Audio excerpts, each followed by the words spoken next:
Hello, everyone, and welcome to Investing by the Books, a podcast by Redeye. I'm your host, Eddie Palmgren, and with me here in the studio is my friend and colleague, Niklas. How are you? I'm great and excited to talk to a new guest. Our new trip to Omaha is approaching, and it feels great to speak to a local. In today's episode of Investing by the Books, we look forward to speaking with Todd Finkle. Todd is a professor of entrepreneurship at Gonzaga University in the state of Washington. He has taught for 33 years at 4 different universities, publishing more than 250 articles, books, presentations, and grants. So, which book will we speak about today, Niklas? So in today's conversation, we will talk about Todd's new book, Warren Buffett, Investor and Entrepreneur. Todd has met Buffett multiple times, and what is a bit different with Todd's book is that it focuses on Buffett as an entrepreneur, which I think is a new and interesting perspective. Warren Buffett, Investor and Entrepreneur was released by Columbia Business School Publishing in March 2023, and we are delighted to have its author on the show today. Here comes our conversation with Todd Finkle.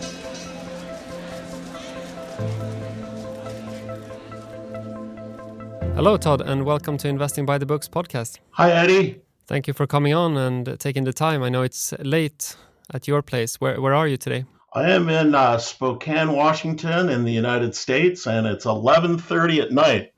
But you're a night owl. I am definitely a night owl. I had coffee for this talk this evening, and I'm really looking forward to it. I'm happy to be here and excited to be talking to you guys. We appreciate it. So to begin, can you tell our listeners a bit about your background and what led you into the world of investing?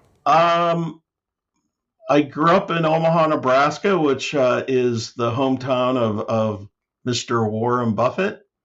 And my father was an entrepreneur, and I had 4 brothers that were all entrepreneurs. So I was surrounded by that growing up. And I naturally, usually what happens when you're surrounded by entrepreneurs, you become an entrepreneur. So I started doing a lot of entrepreneurial things when I was young, very similar to what Warren did, but Warren was really hardcore when he was a kid. I wasn't quite as hardcore. And then I went off to speed up things. I went off to high school at a place called Omaha Central High School, which is a public school. And that's where Buffett sent all of his kids. So I went to high school there at Central with Peter, who was Warren's youngest kid. Really nice guy, very humble. And nobody knew that Pete's dad was Warren Buffett because in 1976, nobody really knew Warren Buffett.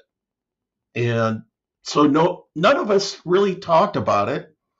After high school, I ended up going to University of Nebraska-Lincoln, where Warren ended up graduating from with his undergraduate degree.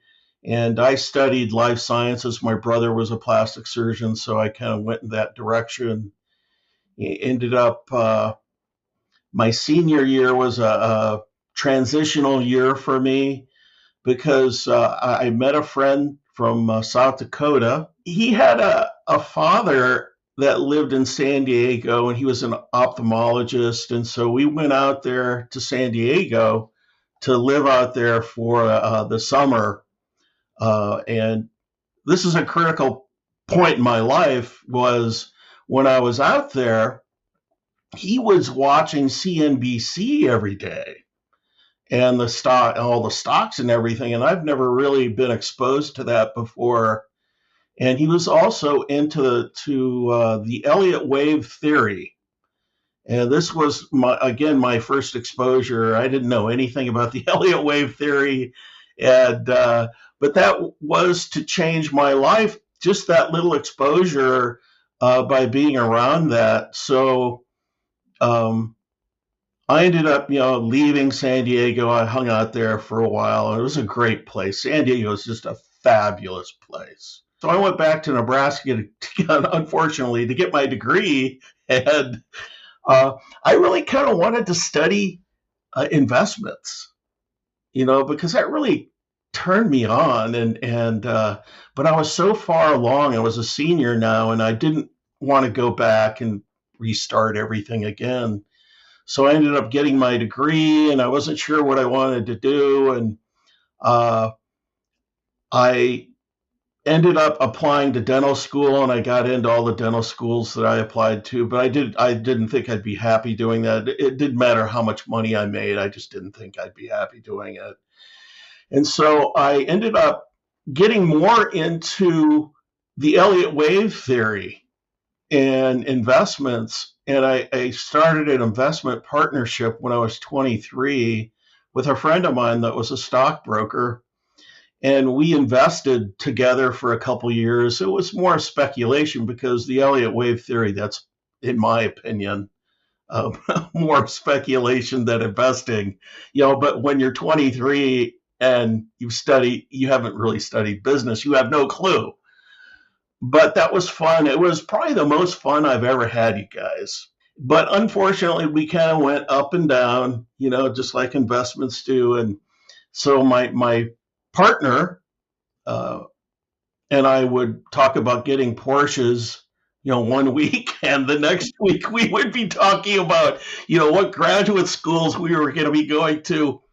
And we ended up both going to grad school at the University of Wisconsin-Madison, and got my MBA at Wisconsin. And then I thought, okay, I'm going to get into investments now. And so I went down to Chicago, and I interviewed at the Chicago Mercantile. And at the Chicago Mercantile, I really wanted to get into it. And they told me, well, you have to start out as a runner. So a runner would be running back and forth and carrying orders to the checker, and you get the trader and all this other stuff. And I said, well, how much am I going to be making doing this? And they said $7 an hour. And I was like laughing to myself, $7 an hour. How am I going to pay off my student loans if I'm making $7 an hour? But I really did want to do it, but I was in a quandary, and I just didn't know what I wanted to do. And I went back to Madison, which is where I was living, and I ended up talking to professors are great. If you can find a professor that really cares about you, you're very, very lucky. And I found one that cared about me, and he sat down with me for about 2 to 3 hours one day, and he said, Todd, you're an entrepreneur. If you go work in a corporation, you're going to be looking for a way out within a week. So he suggested to me, hey, have you ever thought about getting a PhD? And I said no. And he goes, I think that would be really good for you because it's very entrepreneurial. You get to teach what you want to teach to students, and you can do research on whatever you want to do. And like Warren Buffett, write a book on Warren Buffett. How cool is that? I'm getting paid to write a book about Warren Buffett. And I took him up on it. I went on, and I wasn't sure what I wanted to do. And I ended up getting a PhD in entrepreneurship. There were only 2 schools that offered it at the time, and I ended up getting a degree in it, and I was a hot commodity. This was before entrepreneurship got hot. So I went with my gut and my passion, which is what Buffett always talks about. Go with what your passion is, and you'll be fine. So Todd, which year is this? This was in 1989. I went to Madison from 87 to 89, and then from 89 to 93, I got my PhD. And that was my entry into the world of academia, and I loved it. I knew from the first time I taught, from the first moment I walked into that classroom, I knew this was where I belonged. Thanks so much for the background, Todd. And what we're going to speak about today is what you mentioned, the book that you have written about Buffett and Berkshire. And there are many books out there on Buffett now. Why did you decide to write another one? That was not my initial intention. I didn't wake up one day and say I was going to write a book on Warren. My cousin lives in Omaha, Steve Nog, great guy, and he knows Susie Buffett. So he kind of has an in. He went to school with her at Central High. He called me up one day and he goes, Todd, you gotta bring your students to Omaha because Warren is inviting schools to come visit him. And so I wrote a one-page letter to Warren saying, hey, I went to school with your son, and I'm doing all this great stuff. Da da da da da da. Sent it to Warren, and his secretary called me up and said, well, the list is so long, it's years long, you don't even bother to put your name on the list because everybody wants to go see Warren, So I was kind of frustrated, and I said, okay, I won't put my name on the list, which was a mistake. I kind of always hit my head against the wall thinking, I should have put my name on the list. And that was a lesson that I learned in persistence. I wasn't persistent enough. And hopefully you guys people will learn from my mistake. So I still wanted to learn as much as I could about Buffett. I mean, he's the king. What exactly does Warren Buffett do? What is Warren Buffett's secret sauce? That's really kind of what drove me initially was, what is this guy doing? And I didn't know what he was doing, and I read all this stuff, and I had a hard time figuring it out. I mean, it took me a long time to figure it out. It took me 14 years to write this book. 9 of them were part-time, and 5 were full-time. And the part-time was like what I'm talking about right now is writing a case study in order to get invited to go visit him. So I got rejected, but I wrote a case study about Warren Buffett to learn as much as I could about him during the Great Recession. And as soon as that got published, then at an academic journal, I had a great epiphany that, hey, why don't I send this to Warren Buffett and see if I can get invited? Think outside of the box. That's what Warren Buffett loves. He loves people that think way outside of the box. He thinks that the most successful business people are not people with Ivy League degrees, but are people with the most business experience that think way outside of the box. Now, I didn't know that back then, but now I do, and I can share that with you. So I sent him the case study, and within 10 days, I got a letter back from him inviting me to Omaha. And that was in November of 2009 when he bought Burlington Northern Santa Fe Railroad. And we went up to Omaha and we visited him, and there were camera crews following him all around Omaha. But he didn't want to have anything to do with them because he was with us. His focus was with the students. He loves to teach. He cares about the students. That's the thing that I think a lot of people don't understand. Anyway, so that was great. We went to a couple of his subsidiaries, and then we did a 2.5-hour Q&A with him. And then we went out to lunch with him. I sat right across from him, and I asked him, how do you value a company? And he goes, the discounted cash flow method. That's all he said. It's funny because when you hear Munger, he said, I never seen you do that in life. Exactly. But he says that he does it. So it's, yeah. I thought, I was thinking to myself, wait a second, that can't be the only thing that this guy does is the discounted cash flow. So I asked him the question again, and that's all he said again. But he's like your grandpa. He's just such a nice man and very humble. So after that, the students all had a great time. But the feedback that I got from the students, I asked them, what they thought about the experience, and not one of them said the most important thing was learning about money. It was about his values and how to live your life. That was the most significant thing that they learned. I'm sure they learned all about, investing and that, but it was the value system. That's a little bit of background on why I wrote the book, but it's the book. I don't know if you want to hear it or not, but one of the challenges of being an entrepreneur, I'll integrate entrepreneurship here with Warren Buffett, is that when you enter an industry, you've got to figure out how you're going to differentiate yourself from everybody else, right? So I had a challenge with that when writing a book about Warren Buffett.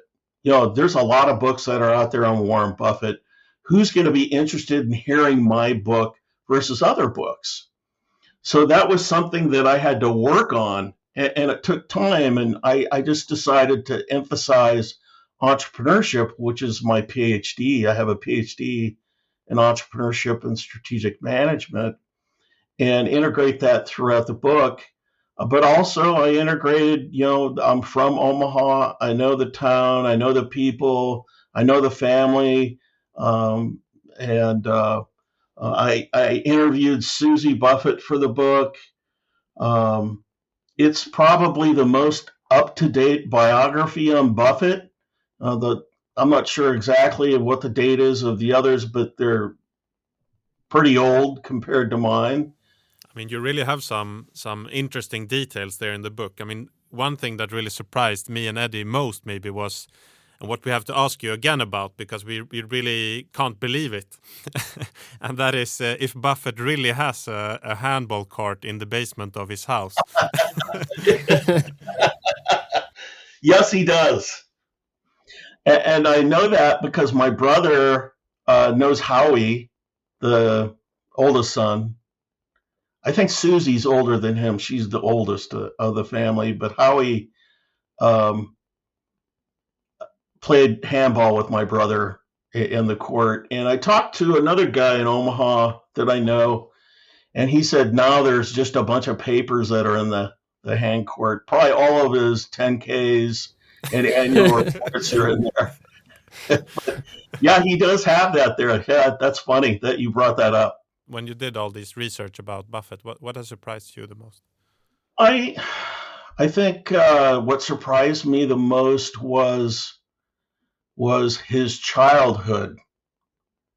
And I've done a lot of research on very famous entrepreneurs, and I'm always curious about what motivates them and their background. And I like to get inside their head and learn that. And so when I did research on Buffett, and from various angles, I learned different things about his childhood. Before he was even 2, his father, during the Great Depression, his father lost his job, and he lost all the family's money. All the banks went under, and he was a stockbroker at a bank, so he lost his job, and then he went to his father to get a job at the grocery store, the family grocery store, and his father said, "We can't afford to have you work here, but we can give you food on credit, meaning you have to pay it back." So, and what that did to the family was just caused so much stress in the family that his mother started to have psychiatric problems. And they said, or he said, that when you would wake up in the morning, you could tell by her voice what kind of a day it was going to be in the house. And he even said that, she would call him worthless, which is something that I've never heard before. And he had problems with her his whole life. I didn't know that either, before doing this. So that might have been another motivating factor for him to prove himself. But I think even further than that might have been what I call the poverty effect. Growing up in an environment like that where you don't have any money, everybody thinks that, Warren Buffett, he had everything. Well, he didn't have everything. It was the complete opposite. So I like to equivocate that possibly, and I can't say this with certainty, the poverty effect that he has, and it's possible he still has that. And the poverty effect, you can never get enough. And he still works, and he still works hard, and he has all this money, and I don't think I'd be doing that if I had all that money, but he just seems to love it, but that was the most interesting thing for me, and um, yeah. I think that could be a reason why so many people can identify with him, even whatever background you have and wherever you are in life, you can somehow identify yourself with his journey and everything that he has been telling in all of his writing and speaking materials. And if we go into the entrepreneurship a bit more, the title of your book is Warren Buffett, Investor and Entrepreneur. And in episode 35, we spoke to Derek Lido. He's a professor of entrepreneurship at Princeton. And we spoke about his latest book, The Entrepreneurs. And his definition of entrepreneurs is that they are one, self-directed in their actions. 2, they are innovative in ways that create perceived value in their local culture. And 3, they entice others to offer them something of value for delivering their innovation. So what is your definition of entrepreneur? I'm not quite that technical. I've been teaching entrepreneurship for 33 years. So I'm pretty simplistic. I mean, I'm more into the characteristics and motivations of entrepreneurs, but simply, I think that being an entrepreneur is more about an entrepreneurial mindset. Starting a company is part of being an entrepreneur, but you guys are entrepreneurs. You started this podcast inside your organization, and if I was your boss, I'd be giving you resources to go out and find some of the best people to interview and to really enhance the exposure of the firm. That's just me. I'm a big pro entrepreneurship guy. Buffett came from a very entrepreneurial family. His relatives that came over, I believe, from France were farmers initially, and then they moved to Nebraska, and his grandfather started a grocery store, and his father had the grocery store. No, his father didn't have it. I'm sorry. His father he was a stockbroker after the stock market crashed. So he started his own firm, so he was an entrepreneur too. So he came from a lot of entrepreneurial roots, and his mother also, her family had a lot of entrepreneurial roots in it as well. So he was surrounded by people that were entrepreneurs. And the funny thing, I definitely wanted to share this with you. This is one of my favorite Warren Buffett stories. He did so much stuff when he was a kid, and he was reading books when he was 6 or 7 years old in his father's office, and he said by the time he was 10 years old, he wanted to be an entrepreneur and he didn't want to work for anybody else. When he was 10 years old, he said that. Pretty amazing. When I was 10 years old, I was too busy playing baseball with my friends. And he's talking about being an entrepreneur and not working for anybody. I believe that has been an inspiration for many investors who want to have this freedom. And in that sense, I guess many investors are entrepreneurs. Would you agree with that? Yeah, and he continues to be entrepreneurial. And some people disagree with me. They don't think he's an entrepreneur, but I disagree with them. And he just continued to be entrepreneurial from being a kid. And then he was entrepreneurial when he was in college, and he went to Penn, and he thought he wasn't learning anything at Penn. And then he went to Nebraska, and he had 50 people working for him while he was at Nebraska delivering papers. And then, he ended up going to Columbia for graduate school after Harvard rejected him because he didn't have enough experience. And there he, of course, met Ben Graham, and he learned all about investing and everything like that. And he innovated upon investing in his life, very entrepreneurial, and then he had his own partnership, very entrepreneurial. He didn't want to start his own investment partnership, but his family wanted him to because they knew he was so smart and he could make money for them. And but I believe his average rate of return when he had the investment partnership was like 36% a year. Pretty amazing. He became a millionaire when he was 25.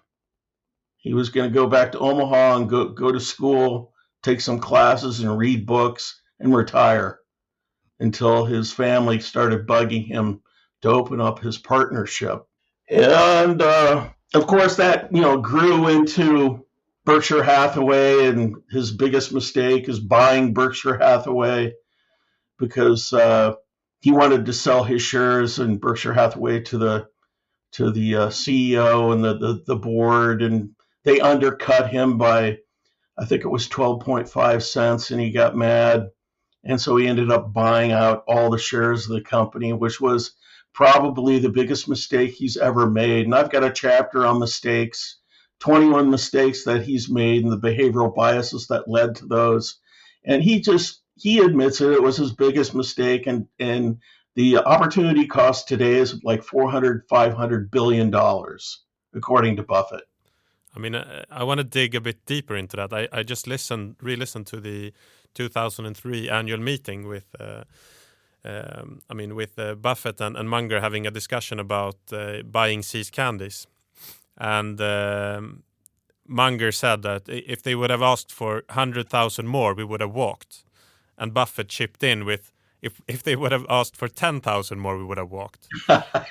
Yeah. And possibly that could have been the biggest mistake if they hadn't bought it. And going into that a bit more, See's Candies was an example of Buffett transitioning to buy quality businesses. And you're right that Charlie Munger had an enormous influence on Buffett in this aspect. Can you elaborate a bit more on that?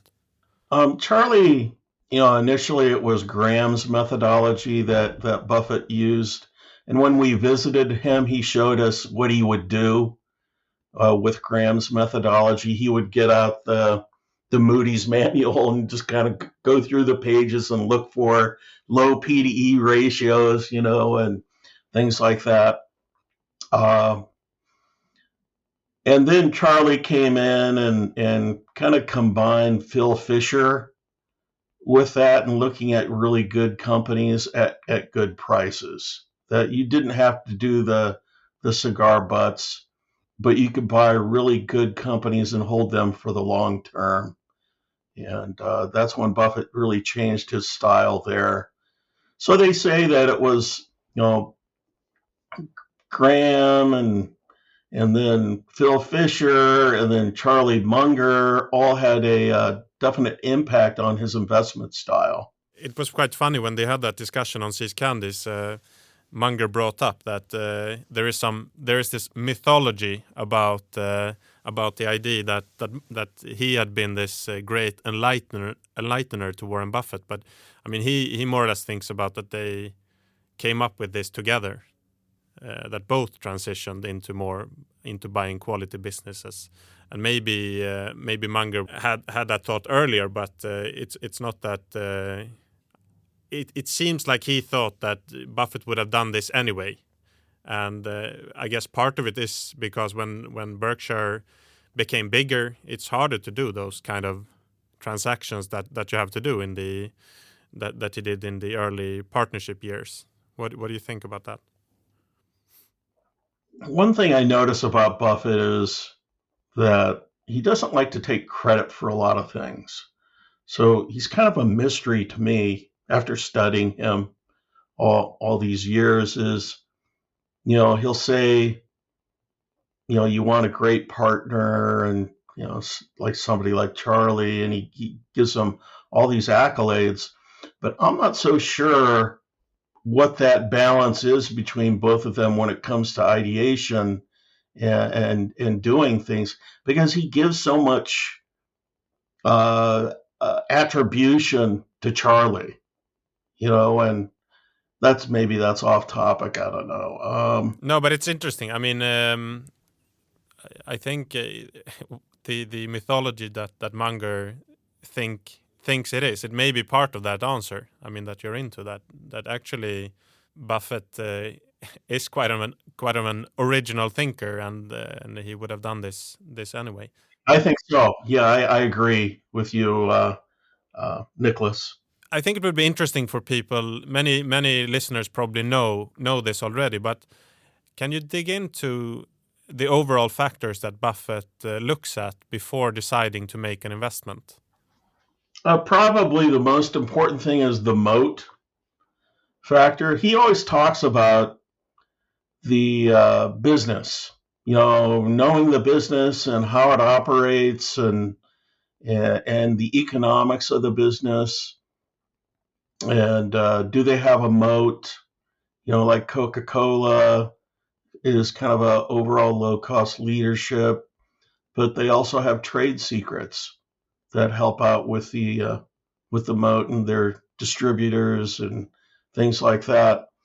That would be one thing. Another thing, of course, is the management team. One thing I learned from my book, is that he looks at the management salaries, and he also looks at what the company does with its money that it takes in.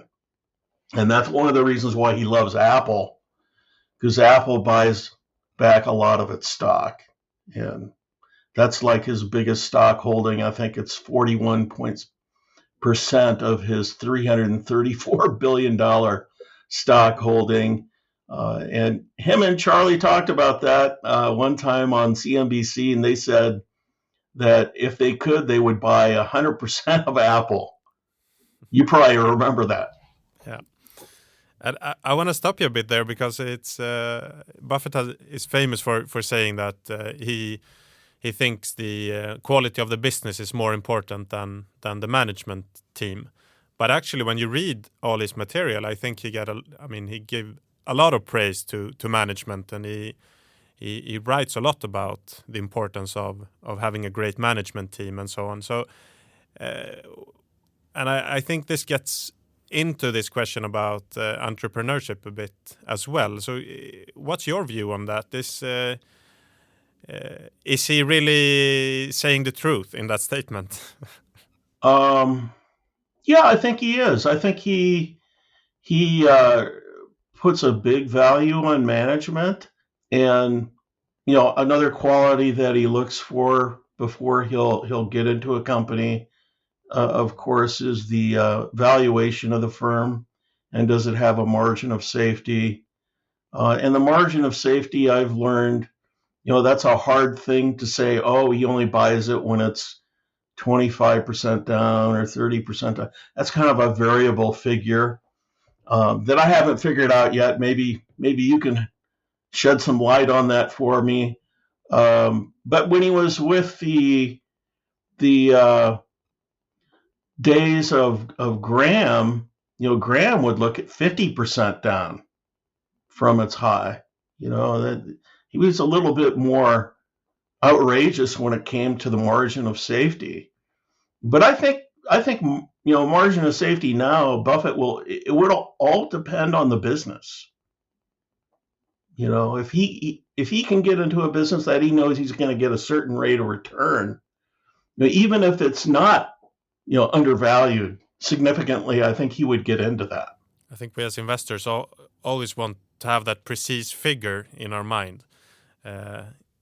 If it's the margin of safety, if it's what discount rate does he use? I've heard that many times. People want to know what exact discount rate does Buffett use?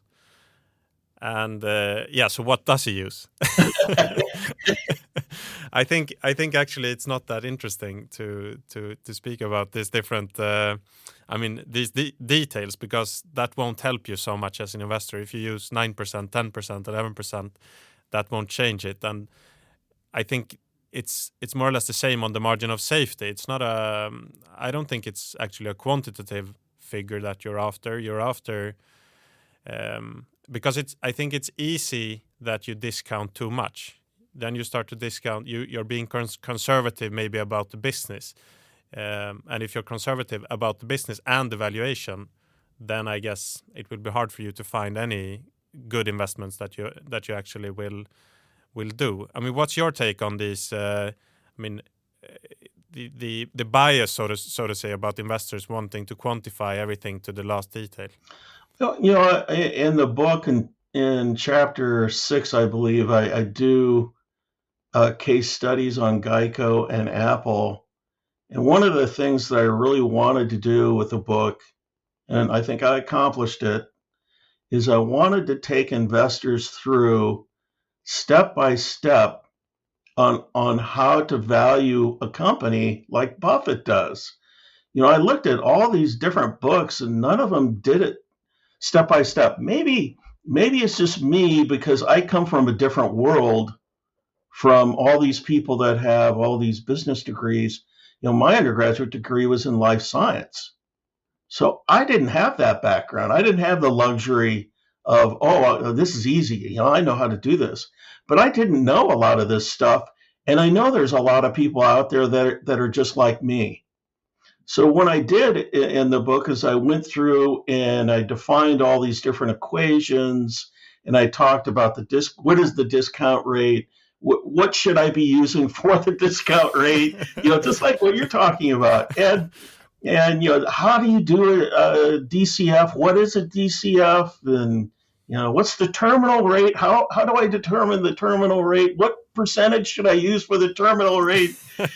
There's all these variables that you have to look at, and no wonder why I'm so confused, and people are so confused.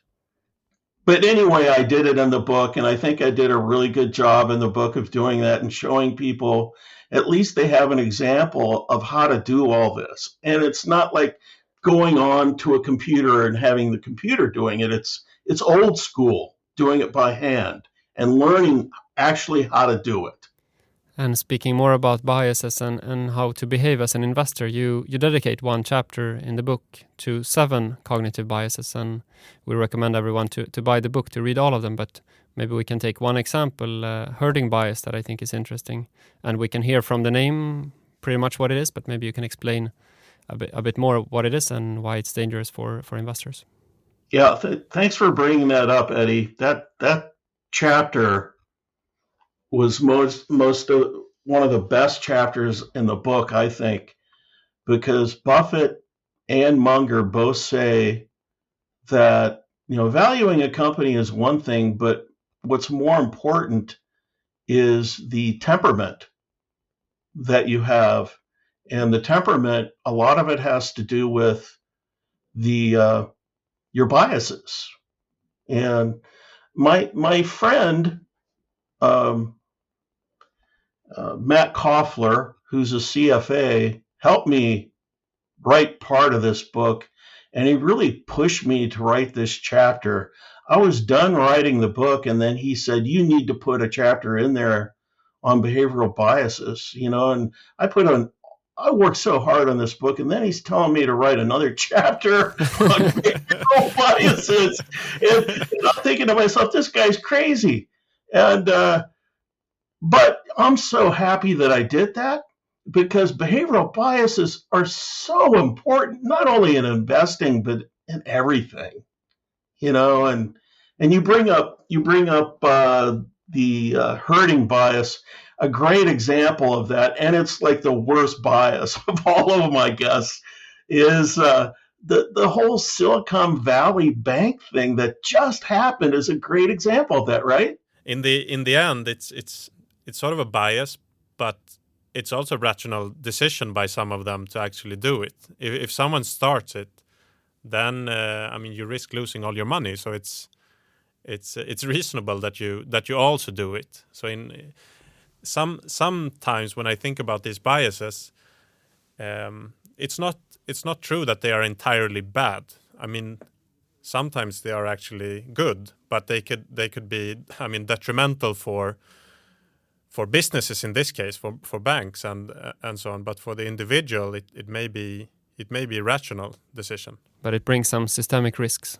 Exactly. It may be bad for some actors in society, but not bad for all. And I think that's actually true about many of these biases. That they are bad for some types of decisions and for some actors, but not for all. So what can we learn from Buffett when it comes to herding bias? Buy when there's blood in the streets and sell when everybody's buying. I love Charlie on this. Charlie talks about this. Charlie's always, I love Charlie. I'm a big Charlie fan. That's why I have a chapter in the book on Charlie. I just thought, how can you write a Warren Buffett book without talking about Charlie Munger? And he constantly abuses people. He calls them lemmings. People that are following other people. He brings it up almost every year at the shareholder meeting. He's just obsessed with it. It's really funny. But I thought I'd bring that up. There's other behavioral biases. My big weakness on a behavioral bias is the loss aversion one.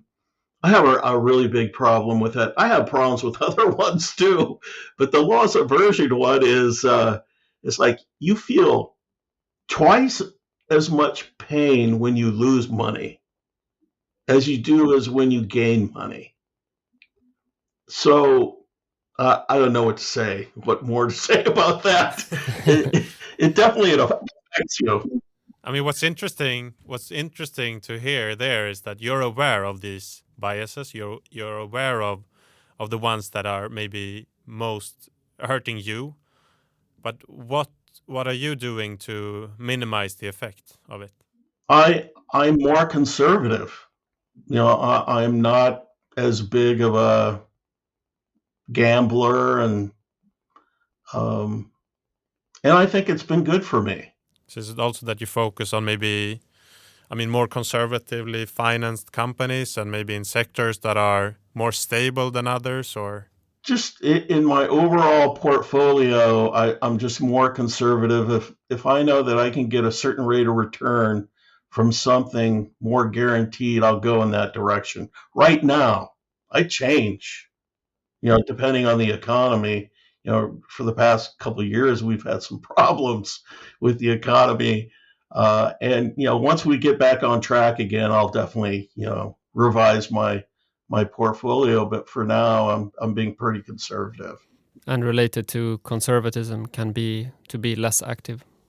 Yeah, which definitely also helps. How about you? I try to be the same. You try to, I think, follow the herd, but the reverse order, so to speak.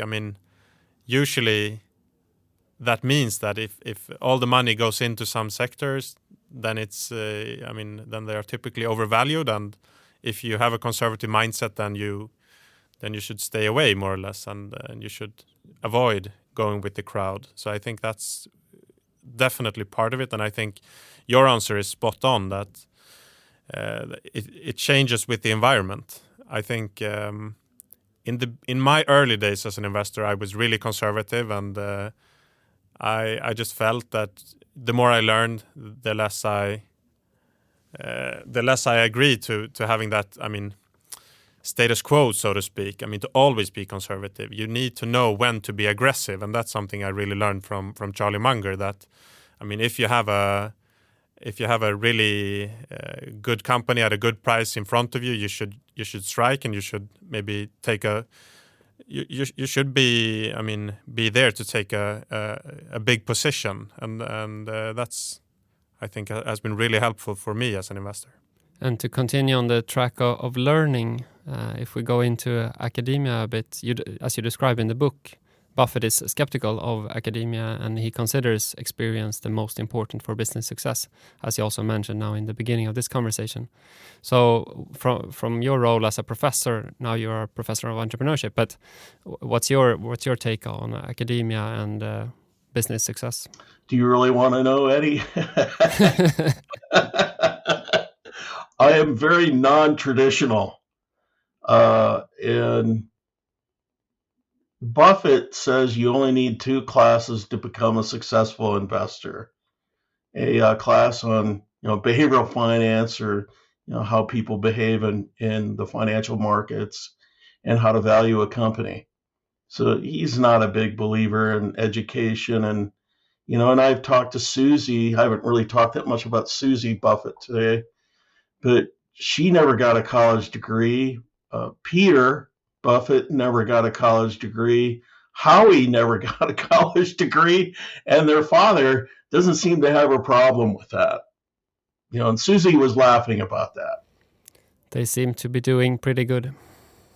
I think the problem with education, and I've had a problem with it my entire career, is the lack of applicability of what they're doing in the real world. The practical aspect, I don't get it. When I was in school, I never really got anything that was worth very much.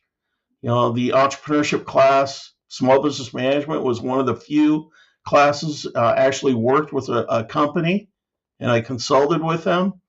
And I just said, when I went into teaching, that's what I wanted to do. I wanted to make it as real world as possible for the students so they can learn from their mistakes and successes. So not everybody in academia thinks that way. Academia is too focused on theory, and people, 5 people will read their article, and then it'll get published somewhere. I'll probably get a lot of slack from what I'm saying to you guys right now, but that's just the way I feel, and I felt that way for a long time, that we're off track. Your thoughts? Yeah, I wish I had my professors were thinking like this when I went to business school. More practical, not so much theory. And read other types of books that we are doing in this podcast. I would have preferred that. I've got nothing to add to that. So we are all big Buffett fans, and we heard a lot of praise for him today. Is there something that you don't agree with him on? Yeah, there's some things that I don't agree with him with. The one thing that he keeps on telling everybody is do something that you love. That if you didn't have to worry about money, go do it. Meaning that, if you don't have any money, go work for somebody if you want to work on Wall Street or whatever the case may be. The problem that I have with that is something that I experienced when I was out into the real world. Hey, I wanted to work in the investment industry, and I couldn't, because I was going to get paid $7 an hour as a runner. And I kind of mentioned this to Buffett in writing, not in personally, but I think he's changed a little bit his attitude towards that since he's read that. We all don't have the luxury of having the resources to go do whatever we want to do. Not everybody is like that. And I certainly wasn't like that. And I wish that I did have the resources. I might be in a completely different place today. I might be where you guys are at. So that's one of my complaints about Buffett. And this being a book podcast, we always want to ask the authors about interesting books and possibly also book projects. As you're an author, you've written this fantastic book about Buffett. So I want to start with, apart from your book, which book on Berkshire and Buffett was your biggest inspiration? I'd say Robert Hagstrom's The Warren Buffett Way, definitely. Yeah, that's a classic. And do you have any new book projects in mind? A big sigh after 14 years of working with this. Yeah, my wife would, if she was here right now, she would be saying, "You're not doing anything." The whole Chat GPT thing is really interesting, and AI, and that's pretty fascinating to me. And my students and I have talked about that, and we're all pretty curious about what's going to happen just with everything, education, I've read an article the other day that like 80% of the students are using that for papers and material. And, how are you going to grade them when they're doing things like that? I find that very fascinating. Maybe writing a biography of somebody that's really famous. I'm really interested in famous entrepreneurs, something of that magnitude, but I'm not 100% sure. I've got two presentations right before the Berkshire Hathaway meeting. I'm presenting at the Gabelli Research Conference and at the 20th Annual Value Investor Conference with Robert Miles. And so a lot of interesting people that are going to be with me presenting at those. And I'm really excited about that. I'm getting a lot of exposure. And Andrew Ross Sorkin contacted me today, and he wanted a copy of my book. And I sent him 3 copies. And I said, give one to Becky Quick and give one to Joe Kernan. And I'm working on Bloomberg. So if you guys know of anybody at Bloomberg that, so I can get in there, I'm trying to get access to Lisa Abramowitz and Tom Keene and John Farrow. And, I just want people to read the book and get some exposure. And if nothing happens, that's okay. At least, people will see my name and say, hey, that Finkle guy, man, he wrote a good book. So, well, Todd Finkle, thank you so much for a very interesting conversation about you and your new book, which we, of course, recommend everyone to buy and review. Do you want to add something more before we finish up here? No, I've really enjoyed the conversation with you guys. I'm glad I have 2 new friends. Great. And where can our audience follow you? On Twitter at Todd Finkle. I've got a webpage through Gonzaga University. I've got I'm on LinkedIn. I've got my own website, toddfinkle.com. It's all different places that you can find me. Just Google me. Thank you so much, Todd. This was fantastic. See you in Omaha. Yeah, I'll see you in Omaha, Eddie. Take care. Bye-bye. Take care. Thank you for listening to Investing by the Books, a podcast by Redeye.